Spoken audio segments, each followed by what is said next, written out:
মাটি খুঁড়লেই মিলছে স্বর্ণ, এমন গুজবকে কেন্দ্র করে ইটভাটার মাটির স্তূপ থেকে স্বর্ণের খোঁজে ব্যস্ত হাজারো মানুষ।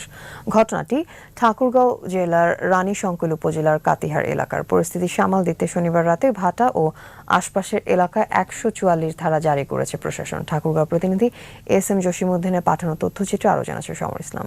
ওয়ালটন এয়ার কন্ডিশনার এক্সচেঞ্জ অফারে স্প্লিট এসিতে ২৩,০০০ টাকা পর্যন্ত নিশ্চিত ছাড়।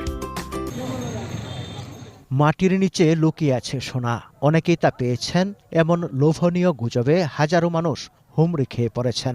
কথিত সোনার খোঁজে ঠাকুরগাঁওয়ের রানীশংকৈল উপজেলার কাতিহার এলাকায় আরবিবি ইটভাটার মাটির স্তূপে কেউ কোদাল, কেউ খুন্তি শাবল নিয়ে স্বর্ণের খোঁজে মাটি খুঁড়ছেন।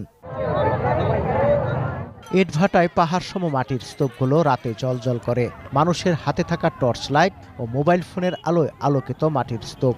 ভাগ্য বদলের আশায় গভীর রাতেও খুঁড়ে চলছেন